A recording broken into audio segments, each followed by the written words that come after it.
धर्म के नाम पे राजनीति करो तो उनकी बच्चियां खिल जाती हैं कितने खुश हो जाते हैं वो। धर्म के नाम की बात करो, आहा वो तुरंत आपको ज्ञान देने लगेंगे। आप डंके की चोट पर क्यों नहीं बोलते कि हमने अतीक को, मुख्तार को टिकट दिया था समाजवादी पार्टी से? उस टाइम क्यों भाग रहा हूँ? नहीं, जब अपराधियों की बात आई तो सर मैं सुन रहा हूँ ना, इतनी देर से आपको तो सुन रहा हूँ सर, मैं कहाँ भाग रहा हूँ? तो आपसे पूछा, आपको समय दिया जा रहा है, आप बोल रहे हैं ना। अरे तो जवाब आपको पूरा देना पड़ेगा ना, क्योंकि आप कट करके आधा चलाओगे। मैं पूरा चलाएंगे इसको? क्या बोल दिया? ऐसा बिल्कुल नहीं होगा। नहीं बिल्कुल, राणा संघा का काफी महत्व है राजस्थान के अंदर, और इस तरह का तो अखिलेश यादव को डांटना चाहिए था ना, उनको अपने सांसद को डांटना चाहिए था ना कि आप राणा संघा पे। अब हो गया, आपका सवाल हो गया ना? बिल्कुल सर, मैं पूछ रहा हूँ सर, मैं लड़ नहीं रहा हूँ सर, मैं पूछ रहा हूँ। अरे मोड़ा कहाँ जा रहा है?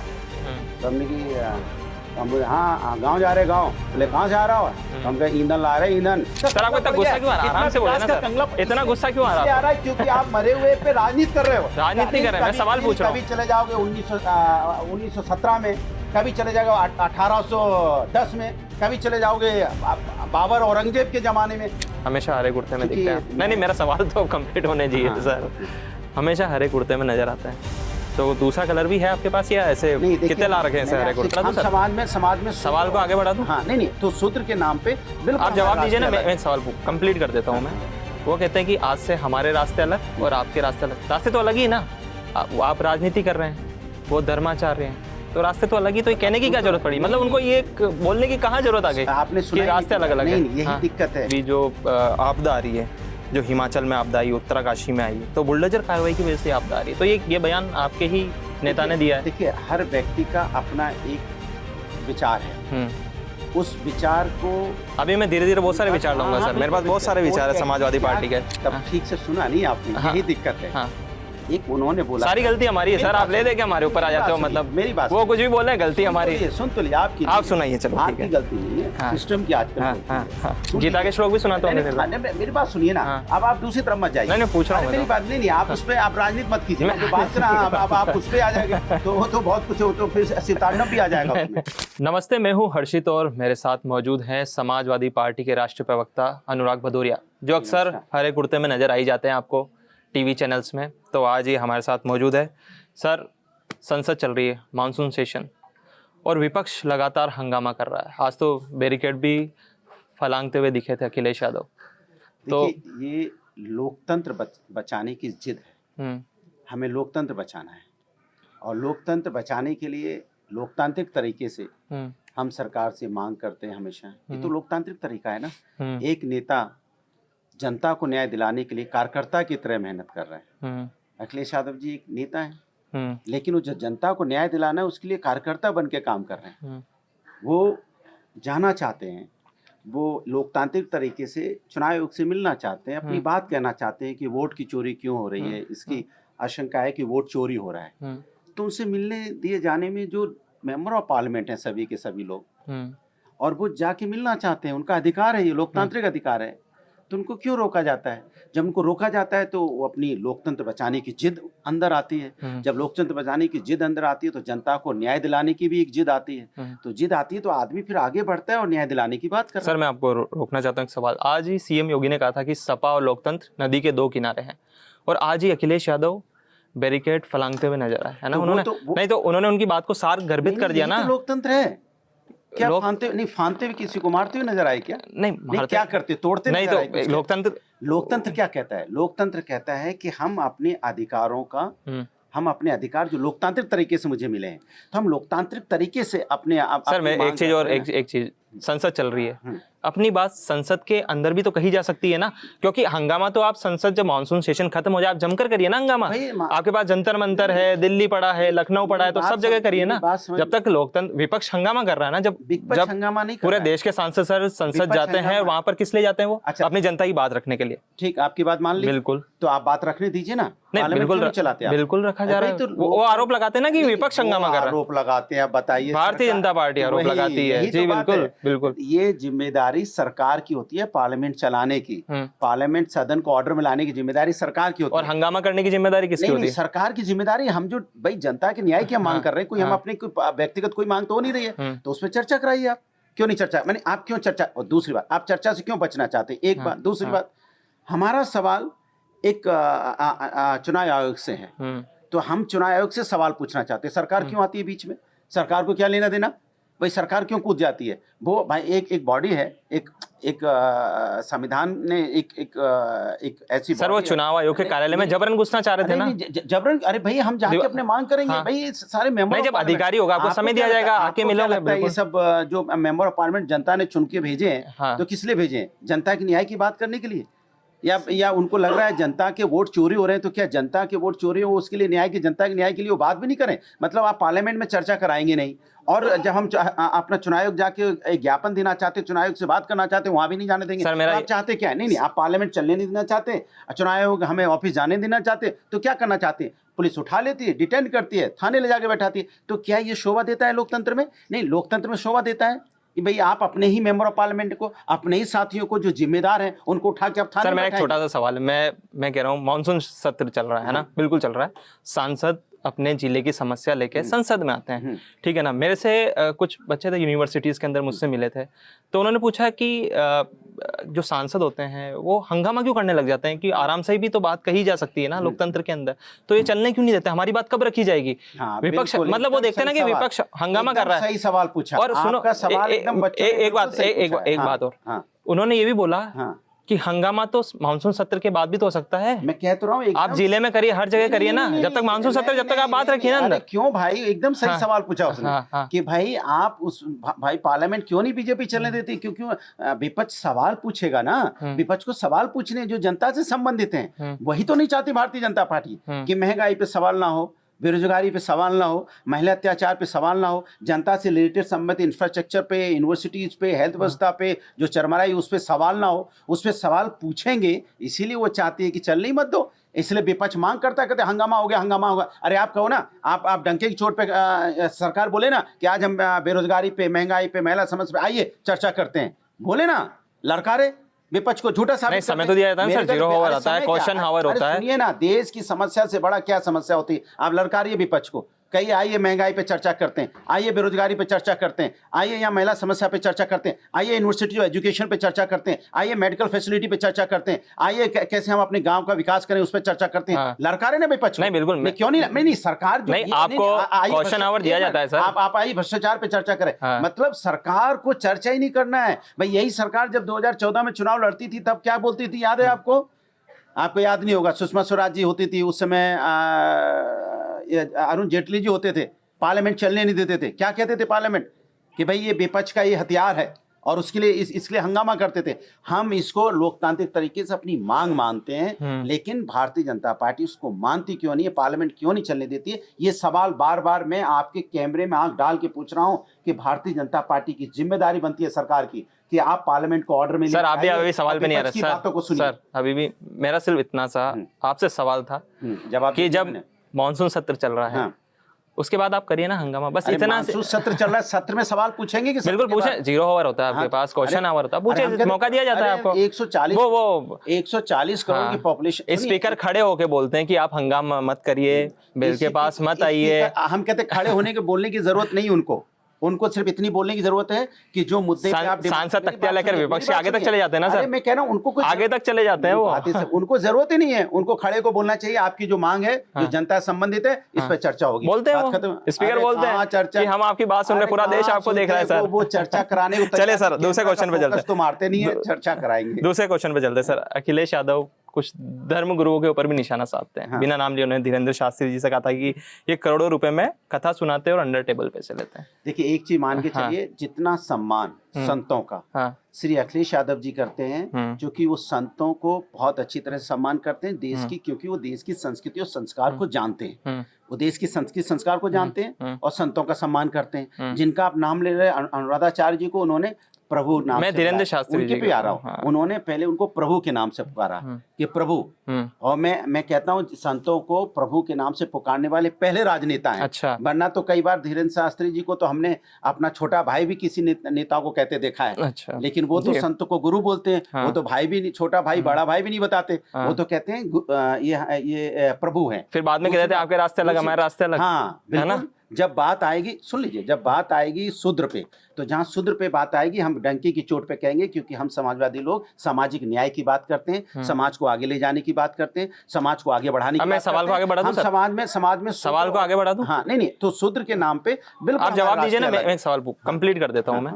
वो कहते हैं कि आज से हमारे रास्ते अलग और आपके रास्ते अलग। रास्ते तो अलग ही ना, आप राजनीति कर रहे हैं, वो धर्माचार्य हैं, तो रास्ते तो अलग ही। तो ये कहने की क्या जरूरत पड़ी? मतलब उनको ये बोलने की कहाँ जरूरत आ गई? आपने सुना कि रास्ते अलग अलग है। नहीं, यही दिक्कत है आज की मीडिया जो है। अब सुन तो लीजिए मेरी बात। सर आप मीडिया पे आ जाते हैं, ले देखिए आप बोलने तो दीजिए। अब आपने पूछ लिया सवाल, आपने आधा सवाल बोला, पूछा कि हमारे रास्ते अलग, आपके रास्ते अलग। उन्होंने बोला शूद्र के नाम पे आपके हमारे रास्ते अलग है, मतलब विचार अलग हैं, विचार हमारे आपके विचार अलग हैं शूद्र के नाम पे, क्योंकि हम सामाजिक न्याय की बात करते हैं, समाज में एकता की बात करते हैं, सर्व समाज की बात करते हैं, समाज को जोड़ने की बात करते हैं। अनिरुद्धाचार्य तोड़ने की बात कर रहे हैं? नहीं, अनिरुद्धाचार्य पे उन्होंने बोला कि शूद्र के, क्योंकि आप शूद्र शब्द का इस्तेमाल कर रहे हैं, उन्होंने ये बोला नहीं, शूद्र के नाम पे हमारे विचार आपके रास्ते अलग हैं। और ये है, ये तो मैं भी कह रहा हूँ कि हम समाज में सबको बराबर नजरों से देखते हैं। शूद्र के नाम पे उन्होंने बोला है। नहीं, रास्ते तो अलग ही होने चाहिए। मतलब कहने की क्या जरूरत पड़ी सर? क्यों शूद्र? अरे जब आप कहते हैं संतों का सम्मान करते हैं, तो लेकिन जहाँ शूद्र की बात आएगी,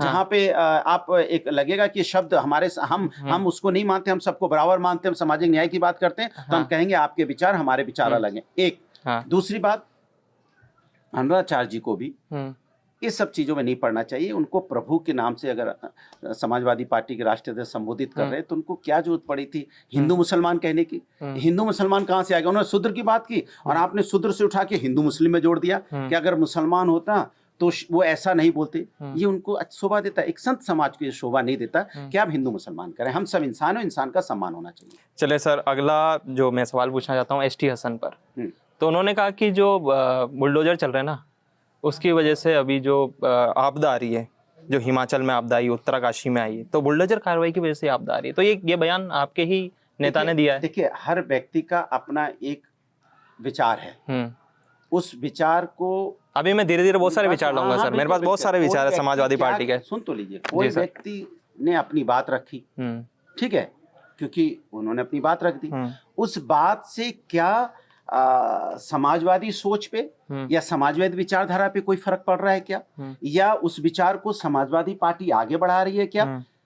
जब आपको ये देखना पड़ेगा, हर व्यक्ति अपनी एक विचार रखता है, अपनी बात कोई नेता कहता है, अब हमने उसको इंडोर्स किया नहीं किया, ये बड़ी चीज है। हम किस बात को इंडोर्स कर रहे हैं, कंडम करते हैं बात को? मेरी बात सुनिए, उन्होंने किस आशय में कहा, ये उसका जवाब वो देंगे, लेकिन क्या हम उनकी बातों, किसी बात को लेके वो विचारधारा समाजवादी की होती है? आप ये सही था या गलत था सर? मैं तो इतना से जानना है, ये सही बोला या नहीं बोला? बुलडोजर चल रहा है तो उत्तरकाशी में आपदा आ गई, बादल फट गया। उनका कहने का मतलब ये होगा, उनका आशय क्या है, उनका आशय क्या है, ये उनके जानने की। बुलडोजर चल रहा है तो लोग मर गए वहां पर, वो किस आशय से कह रहे हैं, वो किस आशय से कहना चाहते हैं, ये जानना जरूरी है ना। तो हमने तो सुना नहीं, आपकी मुझे सुन रहा हूँ। अब उनका आशय, पूरा बयान पढ़ के बता दूं उनका आशय क्या है? नहीं, वो तो आप पढ़ रहे हो, लेकिन अगर हम सुनेंगे तो हम आशय समझ सकते हैं। हम इतना जानते हैं कि समाजवादी लोग, आप अपने लोगों का आशय बहुत अच्छे से समझ जाएंगे। समाजवादी लोग हमेशा से, हम समाजवादी लोग, समाजवादी पार्टी गलत को गलत, सही को सही कहते हैं। तो ये सही है, गलत है? सुन लीजिए, अगर कोई गलत कह रहा है तो हम उसको टोकेंगे कि ये गलत है। तो टोका आपने? नहीं, अगर वो गलत कहेंगे, हमें लगेगा तो हम टोकेंगे। अगर उसकी बात से किसी को नुकसान पहुंचेगा, समाज को नुकसान पहुंचेगा, तो टोका जाएगा, क्योंकि हम समाज जोड़ने की बात करते हैं, हम सामाजिक एकता की बात करते हैं, हम सामाजिक न्याय की बात करते हैं, हम राष्ट्र की बात करने वाले लोग हैं, राष्ट्र को एक साथ लेके चलने वाले लोग हैं, राष्ट्र के सभी समूह को एक साथ जोड़ना है, हिंदू मुस्लिम सिख ईसाई अगड़े पिछड़े सबको एक साथ लेके हमें आगे बढ़ना है, तभी मेरा राष्ट्र आगे बढ़ेगा। हम भारतीय जनता पार्टी की तरह नहीं है कि राजनीति के नाम पे हम कुछ भी करेंगे, राष्ट्र की बात करेंगे बट राष्ट्र एकता की बात नहीं करेंगे, अनेकता में एकता की बात नहीं करेंगे। हम अनेकता में एकता की बात करते हैं, अनेकता में एकता ही हमारी पूरे विश्व में इसकी खूबसूरती है, वही हमारे राष्ट्र निर्माण की बात करता है। तो जब अनेकता में एकता नहीं होगी तो राष्ट्र निर्माण की बात कैसे करती भारतीय जनता पार्टी? हम अनेकता में एकता की बात करते हैं, मतलब हम राष्ट्र निर्माण की बात करते हैं। हम समाज के अंतिम वर्ग को भी न्याय, हम समाज के अंतिम वर्ग को भी न्याय, एक सेकंड, हम समाज के अंतिम वर्ग को भी न्याय दिलाना चाहते हैं, उनको भी समाज की मुख्यधारा में शामिल करना चाहते हैं, जिससे राष्ट्र निर्माण में उनका भी योगदान। चलिए, आपने 1-2 मिनट बोल लिया, मैंने भी सुना। सवाल सिर्फ इतना सा था कि ये सही उनका बयान था या गलत था? मैंने कहा ना कि कोई भी, मतलब मेरी बात इतना लंबा चौड़ा करने की जरूरत क्या है सर? बताइए ना, गलत बोला उन्होंने, बुलडोजर चल रहा है तो लोग मर गए। बुलडोजर किस आशय में बोला है कि बुलडोजर चल रहा है? बिल्कुल, बुलडोजर चलने से या बुलडोजर नहीं, उत्तरकाशी में आपदा नहीं आता। अरे मैं कह रहा हूँ, कोई बुलडोजर चलने से नहीं, चलने से कोई प्रलय नहीं आता। मैं तो खुद कह रहा हूँ। सवाल बस इतना सा है। अरे तो जवाब आपको पूरा देना पड़ेगा ना, क्योंकि आप कट करके आधा चलाओगे। मैं पूरा चलाएंगे इसको। देखिए क्या बोल दिया, ऐसा बिल्कुल नहीं होगा। नहीं बिल्कुल ऐसा नहीं होगा। आपने जो बोला सह सम्मान उसको चलाया जाएगा सर। गलत हाँ तो गलत होता है। हाँ, एक सवाल आपने कहा ना, व्यक्ति के विचार होते हैं हर व्यक्ति का। अभी जैसे एसटी हसन का विचार है, हमने तो अब आपके जो सपा प्रमुख है उनका विचार भी मैं बता देता हूँ आपको। तो कन्नौज में गायों को लेकर एक बयान दिया था अखिलेश यादव ने, कि अखिलेश ने कहा कि सरकार को दुर्गंध पसंद है इसलिए गौशालाएं बनाई जा रही है, सपा को सुगंध पसंद है इसलिए सुगंध के इत्र पार्क बना रहे हैं। उन्होंने क्या बोला था तब ठीक से सुना नहीं आपने, यही दिक्कत है। एक उन्होंने बोला, सारी गलती हमारी है सर, आप ले देके हमारे ऊपर आ जाते हो। मतलब मेरी बात, वो कुछ भी बोले गलती हमारी। सुन तो लिया आपकी, आप सुनाइए। चलो आपकी गलती नहीं है, सिस्टम की आजकल गलती है। क्योंकि भाई जो बीजेपी की सरकार चल रही है, उस सरकार में आप सर बोला है तो सर सवाल पूछूंगा ना, जिम्मेदारी हमारी। अभी तक सुनिए आप, मैं पूरे सवाल खत्म हो जाएंगे। आप जवाब दीजिए ना सर, आप बिल्कुल दीजिए। बस पूरे सवाल खत्म हो जाएंगे, लेकिन सत्ता पक्ष पे एक सवाल नहीं आएगा। अरे सर आपसे अभी आप बैठे तो आपसे पूछूंगा ना सर सवाल। अरे मैं बोल रहा हूं, अभी कोई बीजेपी का प्रवक्ता तो उससे सवाल पूछता सर कि सत्ता, मेरी बात सुनिए ना, सत्ता पक्ष की गलती के ऊपर में एक सवाल नहीं आएगा हमारे सवाल। लेकिन हमें भी देखिए, हम आंखों में आंखें डाल के सवाल का जवाब दे रहे हैं। आपने जो पूछा उसका भी जवाब सुन लीजिए। सवाल यह है कि उन्होंने बोला था कि कन्नौज को उन्होंने इत्र की नगरी बनाया था, इत्र पार्क बनाए थे। उनका कहने का आशय था कि हमने इसको इत्र पार्क बनाया, और भारतीय जनता पार्टी ने कहा था कि गौ शेल्टर हम बनाएंगे। तो क्या उन्होंने गौ शेल्टर बनाए हैं? गायें आज रोड पे हैं, गायें रोड पे घूम रही हैं। गाय की क्या उनको प्रॉपर जगह रखने की बनाई? जो गौ शेल्टर की बात की थी वो आज उनका सारी व्यवस्थाएं रोड पे होती हैं। तो इसके मतलब भारतीय जनता पार्टी ने जो प्रॉमिस किया था कि गांव के लिए हम घर बनाएंगे, गौ शेल्टर बनेंगे जिले जिले में, इसलिए नहीं बने हैं। उसकी वजह से समाज के अंदर में सुने, उसकी वजह से समाज, गाय माता को रोड पे सोना पड़ रहा है, रोड पे उनको बैठना पड़ रहा है। ये जिम्मेदारी सरकार की थी कि सरकार गौ माता के लिए शेल्टर बनाए, और हमने इत्र पार्क बनाया था। उन्होंने ये बोला। आप लोग क्या करते हो बात के सर? मैं बयान बिल्कुल जो उन्होंने बोला। अरे बयान तो आपने कहा, अभी कहा उनके रास्ते अलग, मेरे रास्ते अलग। रास्ते मतलब हमारे विचार अलग, लेकिन आप क्या कहोगे? रास्ते बोल दिया। अरे विचार, तो रास्ते तो वैसे ही अलग है ना सर। वो धर्म गुरु है, आप राजनीतिक व्यक्ति हैं। विचार शूद्र के नाम पे हमारे आपके विचार अलग हो सकते हैं, लेकिन आप उसको हिंदू मुस्लिम से जोड़ देंगे?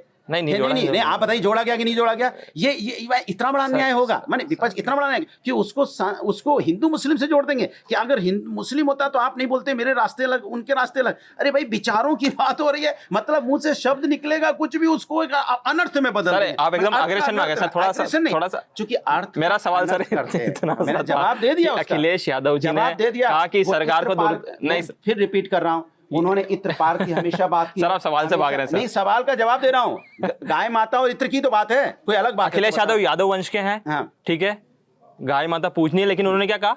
इस सरकार को दुर्गंध पसंद है, वापस बोल देता हूं मैं, इसलिए गौशालाएं बनवाई जा रही है, हमने इत्र पार्क बनवाए। ये था, और ये कन्नौज में कहा गया। उन्होंने बोला सफाई पे कि ये जो गौशाला बना रहे हैं, गौशाला में गौशाला है नहीं, सफाई ये रखते नहीं है, वहां पे किस तरह की गंदगी होती है उस पे बोल रहे थे कि वो सफाई नहीं करते, गौ माता को सुरक्षित नहीं रख पा रहे हैं। और हमने इत्र पार्क बनाने की बात की थी, हम यहाँ पे इत्र पार्क बनाना चाहते थे, और बना रहे हैं, आगे चल के बनाएंगे 2027 में। लेकिन भारतीय जनता पार्टी क्या गौशाला साफ नहीं रख सकती? क्या गौशाला को सफाई स्वस्थ वहां पे साफ सुथरा नहीं रख सकती? क्या गौशाला में साफ सफाई नहीं होनी चाहिए? इसकी बात कर रहे थे। दूसरी बात, अच्छा तो फिर आपने कहा गौवंश, सुन तो लीजिए, आपने कहा कि उनका वंश वही है। बिल्कुल, तो हाँ, तो तभी वो खुद बोलते हैं ना। सुनिए, तभी तो मैं कहता हूँ गारंटी की चोट पे और डंके पे बोलता हूँ।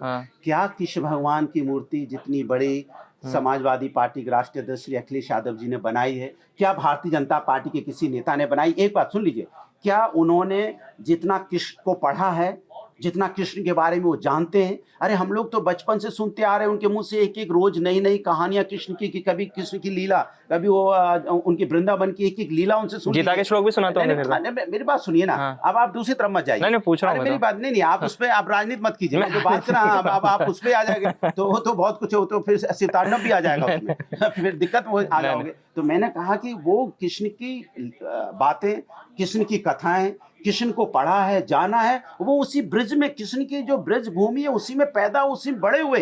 तो हमारे यहाँ तो उनके यहाँ गांव में, या मैं भी वहीं का रहने वाला हूँ, तो हम लोग जितना ब्रिज को समझते हैं शायद ही कोई समझता होगा, इसलिए हम लोग की भाषा में ही उनकी वही हमारी भाषा ही ब्रिज की है, और हमें ज्ञान देने लगती भारतीय जनता पार्टी। कमाल का है, आपके घर के बारे में आपको ही बताने लगती है कि आपका गांव कैसा होगा। अरे मैं पैदा गांव में हुआ, मैं ज्यादा अच्छी तरह जानता हूं। दूसरे सवाल पे चलते हैं। यादव वंश के फिर भी गौशाला से दुर्गंध आती, चलो ठीक है, ये चलो ठीक है सर, पार्टी को, भारतीय जनता पार्टी को शोभा देता है, चलो ठीक है सर, बात का अनर्थ निकालना उनका काम। चलो ठीक सर, चुनाव आयोग पर क्या ठनी हुई है बिल्कुल अभी सरकार में, और अखिलेश यादव जी ने कहा कि चुनाव आयोग मर गया है, सफेद कपड़े हमें भेंट करना पड़ेगा, मुझे तो ये उनका बयान था। मेरी बात क्या चुनाव आयोग सर, लोकतंत्र में आदमी अपनी बात कहेगा, अगर चुनाव आयोग नहीं सुनेगा तो हम अपनी बात कहते हैं, और लोकतंत्र में संवैधानिक अधिकार मिला है हमें अपनी बात कहने का, जताने का, अपना विरोध जताने का, और लोकतांत्रिक तरीके से अपना विरोध बिल्कुल क्यों नहीं जताएंगे भाई। और मुझे नहीं लगता, मुझे क्यों भाई उसमें सरकार क्यों इंटरफेयर करती है? सरकार तो, बीजेपी भी तो एक पार्टी है, उससे तो हमारे साथ खड़ा होना चाहिए।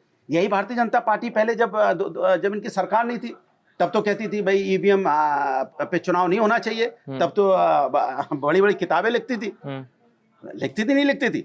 आज चुनाव आयोग उनके लिए बड़ा अच्छा हो गया, तो कहीं ना कहीं उनकी मंशा में शंका है कि अच्छा अचानक क्यों हो गया। 2009 में तो खराब था, तब ईवीएम की मांग कर रहे थे, किताब भी लिख डाली थी, लेकिन आज क्यों नहीं? तो इसलिए भारतीय जनता पार्टी क्यों बीच में कूदती है भाई? उसको तो लोग विपक्ष के साथ खड़ा होना चाहिए कि क्या भाई, अगर चुनाव आयोग ठीक से काम नहीं कर रहा है तो उसको भी कहना चाहिए नहीं, चुनाव आयोग को काम करना चाहिए। तो वो उधर क्यों खड़ा है? इसके मतलब कहीं कुछ तो दाल में काला है। वाराणसी वाला तो पता ही, ज्ञानवापी मामले में उन्होंने सवाल पूछा था अखिलेश यादव से, तो उन्होंने कहा कि एक पत्थर रख दो, लाल झंडा दिखा दो, और पीपल के नीचे तो मंदिर बन जाएगा। कहा था वही बात। देखिए फिर भारतीय जनता पार्टी के साथ दिक्कत ये हो गई है कि बात को कैसे तोड़ते मड़ोते। उन्होंने कहा था कि हमारे देश के अंदर में हम लोग कण कण में प्रभु को देखते हैं, कण कण में प्रभु हैं। अगर हम अपने खेत में भी प्रभु को पाएंगे, वहां भी अपना हम पत्थर रख के पूजना शुरू कर देंगे तो प्रभु वहां भी हमें मिल जाएंगे। ये हिंदुस्तान में, क्योंकि हम प्रभु को कण कण में जानते हैं, लेकिन भारतीय जनता पार्टी प्रभु को एक ही दो जगह खोजती है। हम तो चाहते हैं भारतीय जनता प्रभु तो कण कण में है, हम तो हर जगह प्रभु को पाते हैं। हम जहाँ पे अपना मन लगाते हैं वहीं पर और प्रभु की आराधना शुरू करते हैं, प्रभु को हम पाते हैं। तो किस संदर्भ में कहा? अच्छे संदर्भ में कहा, कहीं भी लाल कपड़ा रख दो? नहीं, उन्होंने अच्छे संदर्भ में कहा कि प्रभु कण कण में है। ठीक है, प्रभु कण कण में है। तो साध्वी निरंजन ज्योति पे आप अभी नहीं, जो मैंने नहीं सुना उसके बारे में कोई बिल्कुल कमेंट नहीं करना चाहेंगे। मैं अगर सुन लूंगा जवाब दूंगा। आपने इसका बोला, मैंने सुना था, जवाब दे दिया। रामजी लाल सुमन के बयान पे तो जवाब देंगे। राणा सांगा के ऊपर उन्होंने कहा था कि राणा सांगा ने बाबर को बुलाया था हिंदुस्तान में, उन्होंने राणा सांगा को गद्दार भी बताया। अगर मुसलमान बाबर की औलाद है तो तुम गद्दार राणा सांगा की औलाद हो। इस पे बहुत चर्चा हो चुकी और इस पे बहुत सारी बातें हो चुकी। और साफ साफ उन्होंने ये बोला था कि अगर किसी को मेरी बातों से किसी की भावनाएं आहत होती है तो इसको मेरे पार्लियामेंट से इसको स्पंज कर दिया जाए। लेकिन बीजेपी को इशू बनाना है। नहीं सर, राजस्थान से मैं आता हूँ, राणा सांगा का काफी महत्व है राजस्थान के अंदर, और इस तरह का तो अखिलेश यादव को डांटना चाहिए था ना, उनको अपने सांसद को डांटना चाहिए था ना कि आप राणा सांगा पे। अब हो गया, आपका सवाल हो गया ना? बिल्कुल सर, मैं पूछ रहा हूँ, मैं लड़ नहीं रहा हूँ सर, मैं पूछ रहा हूँ, जवाब दे रहा हूँ। बिल्कुल, उन्होंने साफ साफ बोला और हम लोगों ने भी साफ साफ इसको बोला, और आज भी बोलते हैं राणा सांगा के बारे में हम लोग की, चूंकि राणा सांगा वाकई महान थे, इसमें कोई दो राय नहीं है, सब लोग बोलते हैं। उन्होंने भी बोला पार्लियामेंट से मेरे शब्दों को स्पंज कर दिया जाए, उन्होंने भी बोल दिया। अब उसके बाद क्या बचता है? तो हम बीजेपी की तरह नहीं है कि अपनी बात कह भी देंगे उसके बाद माफी नहीं मांगेंगे, उसके बाद ये नहीं कहेंगे कि नहीं गलत का। उन्होंने कहा मेरी जो भावनाएं आहत होती है उसको स्पंज कर दिया जाए। तो सर इतना माहौल क्यों बनाएगा? नहीं, ऐसा बयान दिया ही क्यों? अरे मैं बात समझ में आता है, ये माहौल की बात नहीं, माहौल तो बीजेपी बनाती है ना। करनी सना लेके आप बताइए, आप उनके घर पे धावा बोल देंगे?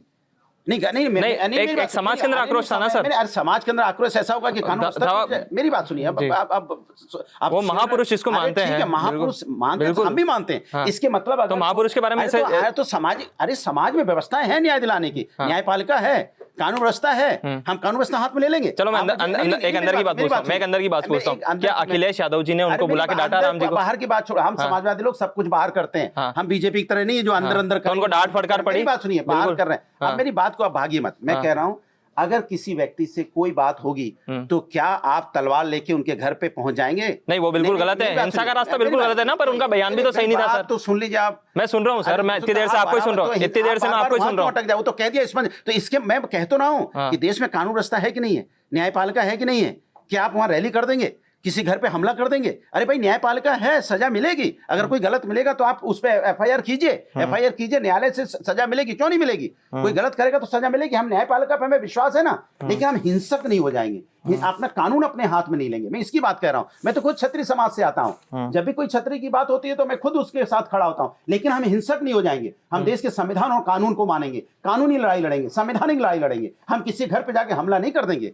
हम संविधान को मानने वाले लोग हैं, इसलिए कानून व्यवस्था बनाए रखने की जिम्मेदारी भारतीय जनता पार्टी की थी, तो इसलिए भारतीय जनता पार्टी की ये वहां पे फेल हुई है। सर, एक समाजवादी पार्टी के ऊपर गुंडा राज और अपराधियों को संरक्षण देने का आरोप लगता है। ये तो भारतीय जनता पार्टी को देखो क्या है, भारतीय जनता पार्टी को महंगाई पे बात नहीं करनी, बेरोजगारी पे बात नहीं करनी, महिला समस्या पे बात नहीं करनी, किसान पे बात नहीं करनी, हेल्थ व्यवस्था पे बात नहीं करनी, स्वास्थ्य व्यवस्था पे बात नहीं करनी। एक रटा रटाया, एक रट लिया है और रटी रटाई बातें बोलते रहते हैं। हम डंकी की चोट पे गिनाते हमने मेट्रो बनवाई, डंकी की चोट पे गिनाते हमने स्टेडियम बनाए, डंकी की चोट पे गिनाते हमने एक्सप्रेस बनाया, डंकी की चोट पे गिनाते हमने 100 डायल बनाया, पुलिस सिस्टम मजबूत किया, 1090 महिला सुरक्षा के लिए बनाया, हमने वृद्धा पेंशन दी, हमने पार्क बनाए, हमने मेडिकल कॉलेज बनाए, हमने यूनिवर्सिटीज बनाई, और हम डंकी की चोट पे गिनाते रहते हैं। और हमने यहाँ महंगाई भत्ता भी दिया, बहुत बढ़िया। नहीं, हमने लैपटॉप भी दिया। लेकिन भारतीय जनता पार्टी एक सांस में इतने काम गिना सकती है क्या? एक सांस में एक काम गिनाएगी, पता क्या? धर्म के नाम पे राजनीति करो तो उनकी बच्चियां खिल जाती हैं कितने खुश हो जाते हैं वो। धर्म के नाम की बात करो, आहा, वो तुरंत आपको ज्ञान देने लगेंगे। सर, आपने डंके की चोट पे सर, लेकिन उनको भी अब सनातन पढ़ना पड़ेगा। सनातन सभी धर्मों का सम्मान सिखाता है, सनातन सत्य बोलना सिखाता है, सनातन प्रेम की भाषा सिखाता है, सनातन कभी नफरत की भाषा। मैं कह जाऊं, आपने डंके की चोट पे बहुत सारे काम किया, आप डंके की चोट पर क्यों नहीं बोलते कि हमने अतीक को, मुख्तार को टिकट दिया था समाजवादी पार्टी से? उस टाइम क्यों भाग रहे हो? नहीं, जब अपराधियों की बात आई तो सर मैं सुन रहा हूं ना, इतनी देर से आपको तो सुन रहा हूं सर, मैं कहां भाग रहा हूं? तो आपसे पूछा, आपको समय दिया जा रहा, आप बोल रहे हैं ना। मेरा सर ये था कि आप डंके की चोट पे क्यों नहीं बोले कि अतीक को, मुख्तार को हमने टिकट दिया? चोट पे बोलता हूं मैं, वो अपराधी थे, अफजल अंसारी अपराधी थे। यूपी का अफजल की क्या बोल रहा हूं सर मैं? अरे तो अतीक और मुख्तार की बोल रहा हूं। नहीं है इस दुनिया में, आपकी रोटी अभी भी उन्हीं से चल रही है। रोटी नहीं चल रही है सर, मैं सवाल पूछ रहा हूं सर। यूपी के सबसे बड़े गुंडे थे, इससे शर्म की बात, यूपी के सबसे बड़े गुंडे थे सर। नहीं है भाई, इस दुनिया में नहीं है। इसके मतलब आपको, आप उस दुनिया में नहीं है, आप उनको जिंदा कर करके राजनीति करना चाहती भारतीय जनता पार्टी। इतनी कम, इतना विकास का सर, आपको इतना गुस्सा क्यों आ रहा है? आराम से बोले ना सर, इतना गुस्सा क्यों आ रहा है? क्योंकि आप मरे हुए पे राजनीति कर रहे हो। राजनीति नहीं कर रहे, मैं सवाल पूछ रहा हूं। कभी चले जाओगे 1917 में, कभी चले जाओगे 1810 में, कभी चले जाओगे बाबर औरंगजेब के जमाने में। अरे भैया 2025 में हम लोग बैठे हुए हैं, आप हमारे आज की वर्तमान की बात क्यों नहीं करते? सर पानी भी सर आराम से। नहीं, मेरी बात सुनिए, मरे हुए पे राजनीति करना ये शोभा नहीं देता है। आप जो हम जिंदा हैं उनको, उनके बारे में तो इन पे सवाल नहीं पूछो सर, फ्यूचर में नहीं पूछे? नहीं, सवाल आप कह दो कि इन बातों पे सवाल नहीं पूछा जाएगा। अतीक पे आप बार बार उस सवाल को इसलिए उठाना चाहते हो क्योंकि वो शायद राजनीति सूट कर रही है। हम आपसे बार बार ये कह रहे हैं कि हम आज की बात करना चाहते हैं। आज आपने मुझे क्या दिया? आप ये बता दीजिए, अतीक और मुख्तार पे समाजवादी पार्टी सरकार कभी नहीं होना चाहिए, लिख के दे दीजिए, पत्रकार सवाल ना करे। आप उस पे आ गए, कमाल की बात कर रहे हो। मैं सर सवाल पूछा सर आपसे, दुनिया में आप गर्म हो रहे हैं, राजनीति कर रहे हो, मुझे समझ में नहीं आ रही क्यों कर रहे हो जो इस दुनिया। चलो ठीक है, अगले सवाल पे चलते हैं। जो लोग, मैं बार बार ठीक है सर, फिर कह रहा हूँ, जो लोग इस दुनिया में अब नहीं है, उन पे आप राजनीति। चलिए ठीक है, दूसरा सवाल पूछता हूं। आपने अफजल अंसारी जी का पूछा, मैंने जवाब दिया कि उन्होंने चुनाव लड़ा, जीते, टिकट समाजवादी पार्टी ने दी, उसके बाद सर्वोच्च न्यायालय ने उनको क्लीन चिट दी, तब आज लोकसभा सदन में बैठे हुए। लेकिन आप राजनीति किससे करना चाहते हो? चलिए दूसरा सवाल पूछते, चलो परिवारवाद पे बात पूछ लेते हैं। परिवार है ना, आरोप लगता है कि समाजवादी पार्टी में परिवारवाद है और दूसरे नेताओं को मौका नहीं दिया जाता। अमित शाह जी ने भी सदन के अंदर बोला था कि 20 साल तक आप ही पार्टी अध्यक्ष रहेंगे।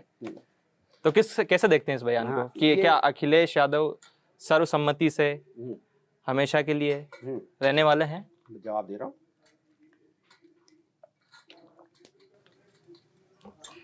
इस देश के अंदर में कोई पार्टी में, क्या भारतीय जनता पार्टी आज की डेट में कह सकती है कि जो देश के प्रधानमंत्री जी हैं, क्या उनके अलावा किसी दूसरे नाम पे विचार कर भी सकती है? नहीं कर सकती। इसलिए नहीं कर सकती, वो जानते हैं कि माननीय प्रधानमंत्री जी के नाम पे भारतीय जनता पार्टी में वोट मिलता है, इसलिए वो उनके बारे में ऐसा सोच भी नहीं सकती। इसी तरह समाजवादी पार्टी में श्री अखिलेश यादव जी के नाम पे वोट है, जनता उनको प्यार करती है, तभी आज हम 43 सीटों पे गठबंधन के साथ बैठे हुए। हमने जब उनको नाम पे वोट मिलता है तो जाहिर सी बात वो नेता रहेंगे। सवाल तो ये उठता है ना, तो जो नेता जिस पार्टी में जिसके नाम पे वोट होता है वो पार्टी का लीडर होता है, तो उनके नाम पे वोट है तो पार्टी के लीडर हैं। हमने तो यहाँ 80-80 टिकटें देते हैं। कई बार ऐसा होता है कि कोई चंद 5-6 लोग ही जीत पाते हैं, क्योंकि जनता उनको प्यार करती है। अब जनता प्यार करेगी तो उसको आप नकार कैसे सकते हो। और परिवारवाद की बात, ये भारतीय जनता पार्टी में है। सिंधिया का पूरा परिवार भारतीय जनता पार्टी में, पूरा परिवार। अब अनुराग ठाकुर परिवारवाद से आते हैं, उनके गठबंधन भी देखिए कैसे कैसे हैं। चौटाला जी से था परिवारवाद का गठबंधन, दुष्यंत चौटाला जी से।